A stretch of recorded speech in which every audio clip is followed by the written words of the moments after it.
నాకు ఈ ఆంధ్రజ్యోతిలో అని ఉన్నాయా అడమైన వార్త ఏమి ఉండే ఇలా కూడా గవే రాసుకొచ్చింది. ఇక ఇదే 2 వారాలు కొంచెం సిగ్గచ్చినట్టున్నది. 2 వారాలు అని రాసిండు.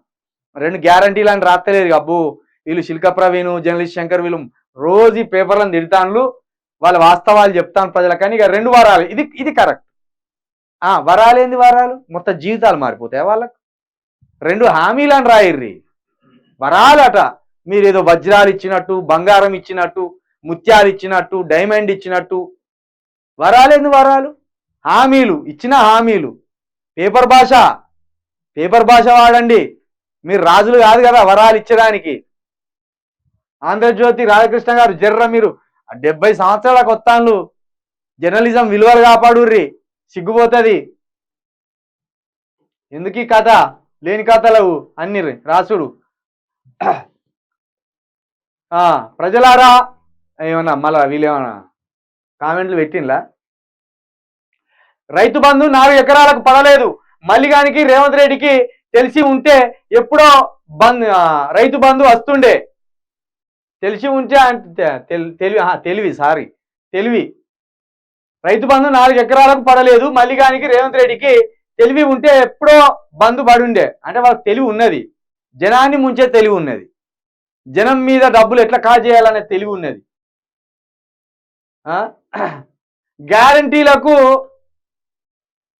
గ్యారంటీలకు మల్లిగానికి తెలుసు, ఎవరికి తెలియదు.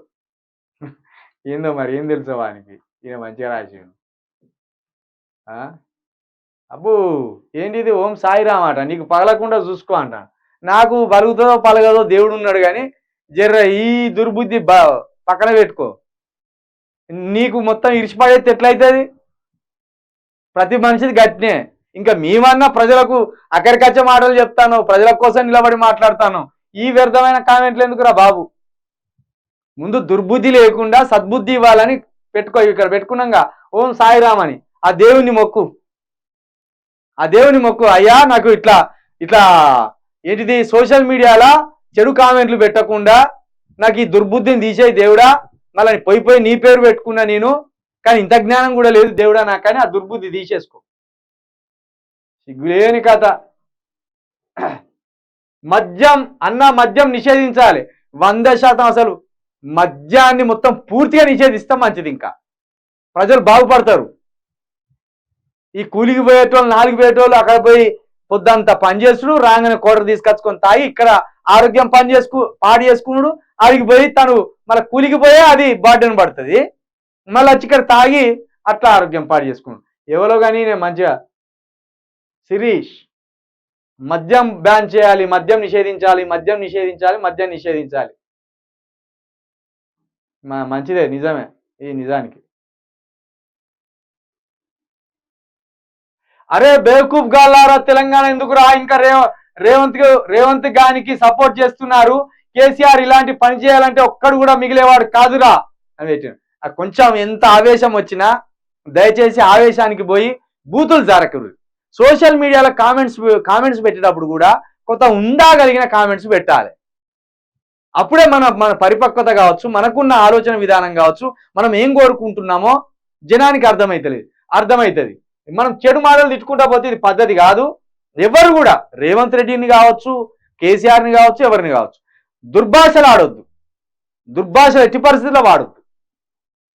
ఇక మరొక్కసారి ఏంటిది సూపర్ ప్రవీణ్ అన్న కాంగ్రెస్ గుండాలు జర్నలిస్ట్ శంకర్ అన్న మీద నిన్న రాత్రి దాడి చేసి హత్యాయత్నం చేశారు. మన తెలంగాణలో ప్రజల పక్షాన ప్రశ్నించే ప్రజల గొంతుకైనా మీకు రక్షణ లేకుండా పోయింది. దాడులు చంపుతారా? ఇక మరి ఏం చేస్తాం మనమేమో తిరిగి కొట్టలేని పరిస్థితి. కొడితే వాడు జర్నలిస్టా రౌడియా అనే పరిస్థితి వస్తుంది. మనకు మంది లేక కాదు, మీలాంటి వాళ్ళ మద్దతు లేక కాదు. ఒక రోజు రారి అంటే రారా వీళ్ళు? తమ్ముళ్ళారా ఒక రోజు రారి, ఒక 500-600 మంది రారి. ఎవరు దాడి చేసినో వాడిని పోయి కథం చేసేస్తామంటే రారా? వస్తారు. కానీ ఇది ప్రజాస్వామ్యం. దాడికి ప్రతి దాడి అనేది కరెక్ట్ కాదు. మళ్ళీ పైగా జర్నలిస్టులలో ఉండి మేము దాడిలో కుసిగొల్పడం అనేది అది అస్సలు పద్ధతి కాదు. కాబట్టి అనుకువతోటి, విజ్ఞతతోటి, విచక్షణతోటి ఆగి నిలబడి మాట్లాడతాను. లేకపోతే మాకు రావు ఆలోచనలు.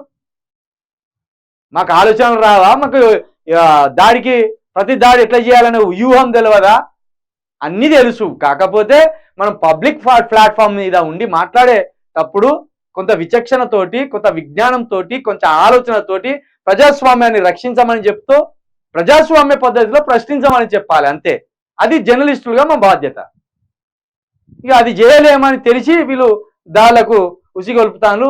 ప్రాణం మీదికే వచ్చినప్పుడు, ప్రాణమే పోతుంది అన్నప్పుడు ఖచ్చితంగా ఇంకోడు కూడా ప్రాణం తీసే పోతాడు.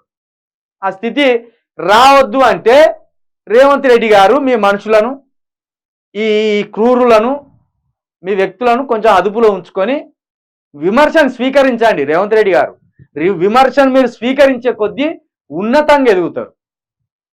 కేసీఆర్ను తిట్టిన మాటలు, కేసీఆర్ మీద వాడిన భాష, కేసీఆర్ కుటుంబం మీద వాడిన భాష, కేసీఆర్ కుటుంబం మీద చేసిన దాడులు అంటే భౌతిక దాడులు కాదు, మాటల దాడులు, వ్యక్తిగత హననం. ఎంత అసలు ఎవరినైనా చేసి ఉంటారా కేసీఆర్ని చేసినట్టు, అంత దుర్భాషలాడినట్టు? కానీ కేసీఆర్ ఎక్కడ కూడా ఎవరి మీద కూడా నా మీద ఇట్లా మాటలు జారిన్లు, వాడిని కథం పెట్టండి, వీని కథం పెట్టండి అని ఎక్కడ అనలే. ఆయన పని ఆయన చేసుకుంటా పోయిండు, ఉన్నతంగా ఆలోచించుకుంటా పోయిండు. అది రాజకీయ నాయకుల లక్షణం. 100 రాళ్ళు ఒక్కసారి ఎత్తారు. ముఖ్యమంత్రి సీటు ఉన్నోని మీద 100 రాళ్ళు ఒక్కసారి ఎత్తారు. ఆ 100 రాళ్ళను తీసుకొని పక్కన పెట్టుకోవాలి అంతే. మళ్ళీ రాళ్లతోటి మళ్ళీ వాళ్ళని కొట్టే ప్రయత్నం కూడా చేయొద్దు. అప్పుడు ఉన్నతమైన ఆలోచన, అప్పుడు ఉన్నతమైన ఒక సీఎంగా ఎదుగుతావు. 3 రంగుల జెండా బట్టి అనగానే ఈ జెండా పక్కన బట్టి ఆ పడేసి ఉన్న కట్టి అందుకొని సంపూర్ణ అని చెప్పినావా?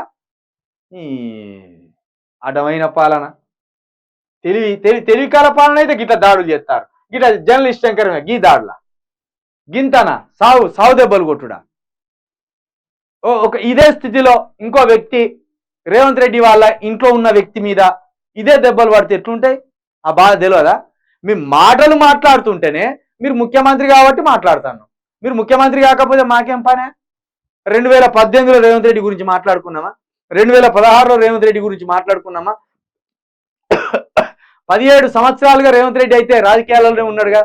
17 సంవత్సరాల్లో రేవంత్ రెడ్డి గురించి ఏ మీడియా ఛానల్ అయినా ప్రత్యేకంగా ఇట్లా మాట్లాడిందా? అవసరం లేదు. అప్పుడైనా గుంపులో గోయిందా? ఇప్పుడు గుంపును నడిపే ఒక గుంపు మేస్త్రి కాబట్టి ఖచ్చితంగా ఇప్పుడు మాట్లాడతాం. మాట్లాడితే ఇట్లా కొడతామంటే అది హర్షించారు. తిరిగి అది ఎక్కడికి పోతుందో కూడా మీరే అర్థం చేసుకోవాల్సిన పరిస్థితి. ఇక దయచేసి ప్రజలందరూ మన యూనిస్ని సబ్స్క్రైబ్ చేసుకోండి, షేర్ చేయండి, అదేవిధంగా లైక్ కొట్టడం మర్చిపోకండి. ఇక మరొకసారి ప్రజలందరికీ విజ్ఞప్తి చేస్తున్నా, మీకు చేతులెత్తి దండం పెడుతున్నా, మిమ్మల్ని కోరుతున్నా, ఇది SBI అకౌంట్ నెంబర్